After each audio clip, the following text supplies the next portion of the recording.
안녕하세요. 오늘 우리가 한번 깊이 파고들어 볼 텍스트는 바로 공자의 논어입니다. 수천 년이 지났는데도 와, 이게 아직도 우리 삶에 이렇게나 큰 울림을 주다니 정말 대단한 고전이죠. 자, 그럼 바로 한번 시작해 볼까요? 논어가요, 진짜 멋진 문장으로 시작하거든요. 배우고 때때로 익히면 또한 기쁘지 아니한가? 와, 이 한 문장에요. 논어가 말하고자 하는 그 모든 것, 그러니까 배움과 성장을 통해 얻는 그 기쁨이라는 핵심 주제가 정말 완벽하게 담겨 있는 거죠. 그래서 첫 번째로 우리가 짚어볼 핵심 주제는 바로 배움의 즐거움입니다. 공자는요, 우리가 의미 있는 삶을 살기 위한 가장 근본적인 바탕이 바로 이 끊임없는 배움에 있다고 봤어요. 근데 여기서 공자가 제시하는 포인트가 정말 흥미로워요.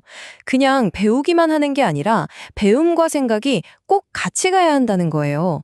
짝꿍처럼요. 한쪽만 있으면 안 된다는 거죠. 그러니까 배우기만 하고 스스로 왜 그렇지? 하고 생각 안 하면 그냥 머리에 지식만 쌓이는 쓸모없는 게 되고요. 반대로 배우지도 않고 혼자 생각만 하면 이건 완전 독단에 빠져서 위험해질 수 있다는 거죠. 이 둘 사이 완벽한 균형, 이게 바로 진정한 깨달음의 길이라는 겁니다. 자, 그럼 배운다는 건 알겠는데 이걸 어떻게 우리 삶에 적용할 수 있을까요? 그냥 머리로만 아는 거 말고요. 여기에 대해서 공자의 제자인 증자가 아주 구체적인 실천법을 제시합니다. 매일 이 세 가지를 스스로에게 물어보라는 거예요. 첫째, 남을 위해 일할 때 진심을 다했나? 둘째, 친구랑 사귈 때 믿음을 지켰나? 그리고 마지막, 오늘 배운 걸 제대로 익히고 실천했나? 어때요? 배움을 그냥 지식으로 두는 게 아니라 내 삶으로 끌어오는 아주 구체적인 방법이죠. 자, 이렇게 배우고 성찰하는 과정을 쭉 따라가다 보면 결국 어떤 목표에 도달하게 될까요? 공자가 말하는 배움의 최종 목표는요, 바로 군자, 이상적인 인간이 되는 겁니다. 우리가 군자라고 하면 왠지 그냥 신분이 높은 사람, 그런 이미지를 떠올리기 쉬운데요. 전혀 아닙니다. 공자가 말하는 군자는요, 태어나는 게 아니에요. 만들어지는 겁니다. 누구든지 덕을 쌓고 또 끊임없이 자기를 갈고 닦는 노력을 하면 도달할 수 있는 그런 이상적인 인간상인 거죠. 정말 희망적이지 않나요? 저는 이 비유가 정말 기가 막히다고 생각해요. 군자는 그릇이 아니다. 이게 무슨 뜻일까요? 그릇이라는 건 딱 정해진 용도가 있잖아요. 밥그릇, 국그릇처럼요. 한 가지 용도로만 쓰이는 도구죠. 하지만 군자는 그런 그릇 같은 존재라 아니라는 거예요. 한 가지에만 얽매이지 않고 다재다능하고 또 어떤 상황이 닥쳐도 유연하게 적응하고 세상을 넓고 깊게 이해하는 사람, 바로 그런 사람이 군자라는 거죠. 자, 그럼 이 이상적인 인간인 군자와 그 반대편에 있는 사람, 논어에서는 소인이라고 부르는데요. 이 둘을 가르는 결정적인 차이가 대체 뭘까요? 외모? 재산? 아닙니다. 논어는 그 차이가 바로 마음가짐에 있다고 말해요. 보시는 것처럼 논어는 군자와 소인을 아주 명확하게 비교해서 보여줍니다. 군자는 어때요? 두루두루 사람들과 어울리지만 편을 가르지는 않아요. 항상 덕이 먼저죠. 다른 사람과의 조화를 제일 중요하게 생각하고요. 근데 소인은 정반대입니다. 딱 자기 편만 챙기고 보편적인 가치보다는 개인의 안락함, 내 이익이 먼저인 거죠. 결국 이 마음가짐의 차이가 군자와 소인을 가르는 겁니다. 자, 지금까지는 나를 어떻게 닦을 것인가, 즉 자기 수양에 대한 이야기였죠. 그럼 이렇게 잘 닦인 나는 이제 어떻게 해야 할까요? 혼자만 잘나서 되는 게 아니잖아요. 바로 가족, 그리고 사회와 어떻게 관계를 맺어야 하는지 그 이야기로 넘어가 보겠습니다. 모든 관계의 시작점, 공자는 바로 효에서 찾습니다.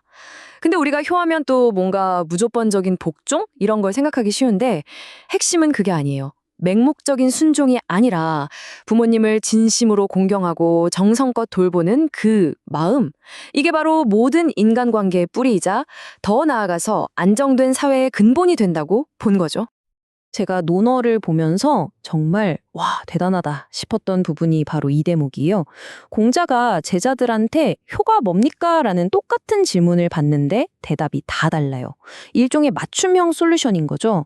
어떤 제자한테는 그냥 간단하게 어기지 않는 것, 이라고만 해요. 또 다른 제자한테는 공경하는 마음이 없으면 개나 말을 키우는 거랑 뭐가 다르냐 몇 따끔하게 말하고요. 또 어떤 제자한테는 가장 어려운 게 바로 온화한 얼굴빛을 유지하는 거라고 짚어주죠. 이게 뭘 의미하겠어요? 진짜 효라는 게 그냥 하나의 정답이 있는 게 아니라 사람마다 상황마다 그 깊이가 다른 아주 섬세한 개념이라는 걸 보여주는 거죠. 자, 그럼 효처럼 마음속에 있는 이런 좋은 덕목들을 어떻게 밖으로 표현할 수 있을까요? 그 표현 방식이 바로 예입니다. 예절할 때 그 예요. 이걸 저는 사회적 문법이라는 표현이 참 좋다고 생각하는데요. 우리가 문법을 알아야 말을 제대로 하듯이 이 예라는 걸 알아야 다른 사람들과의 관계 속에서 존중을 표현하고 조화를 이룰 수 있다는 거죠. 일종의 행동 규칙 같은 겁니다. 근데 여기서도 중요한 포인트가 있어요. 예라는 게 그냥 꽉 막힌 융통성 없는 규칙을 맹목적으로 따르라는 게 절대 아니라는 겁니다. 예의 진짜 목적, 그 본질은요. 사람들 사이의 관계를 부드럽게 만들고 궁극적으로는 사회 전체가 조화롭게 돌아가도록 하는 데 있는 거예요. 자, 보세요. 나 한 사람의 덕, 그리고 가족과의 건강한 관계, 이런 것들이 모여서 결국 어디로 향할까요? 바로 사회 전체, 그리고 리더십의 문제로 이어집니다. 이 지점에서 모든 점들이 하나로 쫙 연결되는 거예요. 리더십에 대한 이 비유는 와, 정말 감탄이 나와요. 덕으로 다스리는 건 마치 북극성과 같다. 북극성이 가만히 제자리에 있어도 모든 별들이 그 주위를 돌잖아요. 그것처럼 리더가 덕을 갖추고 중심을 딱 잡고 있으면 굳이 막 이래라 저래라 강요하지 않아도 사람들이 자연스럽게 그를 중심으로 모여들고 질서가 잡힌다는 거죠. 네, 바로 이 북극성 비유가 공자가 생각하는 진정한 리더십의 본질을 정확히 보여주고 있어요. 진짜 리더십은요, 권력이나 명령으로 사람들을 억지로 끌고 가는 게 아니라는 겁니다. 리더 자신의 인격, 그 도덕성에서 우러나오는 자연스러운 힘, 뭐랄까, 사람을 감동시켜서 스스로 따르게 만드는 힘이죠. 바로 그 힘으로 충성과 질서를 만들어내는 것, 이게 바로 공자가 말하는 통치의 핵심이에요. 그래서 공자는 두 가지 통치 방식을 딱 비교하면서 자기 생각을 아주 분명하게 이야기합니다. 한쪽은 법과 형벌로 다스리는 방식, 다른 한쪽은 덕과 예로 다스리는 방식이죠. 법과 형벌로만 하면요, 사람들은 그냥 벌 받는 게 무서워서 피할 뿐이지 마음속으로 아, 이게 잘못된 거구나 하고 부끄러움을 느끼진 않아요. 근본적인 변화가 없는 거죠. 하지만 덕과 예로 이끌면 사람들이 스스로 부끄러움을 알게 되고 올바른 길로 나아가게 된다는 겁니다. 강압이 아니라 교육을 통한 변화, 이걸 강조한 거예요. 자, 그럼 이제 거의 다 왔습니다. 이렇게 수천 년 전의 지혜가 과연 오늘을 사는 우리에게는 어떤 의미가 있을까요? 이걸 생각해 보면서 한번 마무리해 보도록 하죠.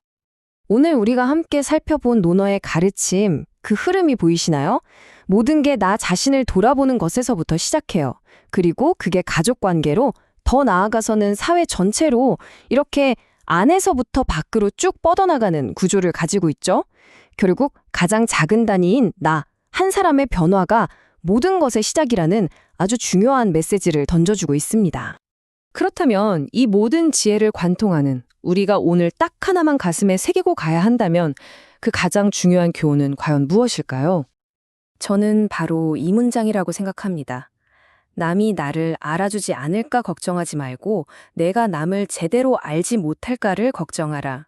와, 정말 멋진 말 아닌가요? 다른 사람이 나를 어떻게 볼까, 나를 인정해줄까, 이런 외부의 평가에 매달리지 말라는 거예요.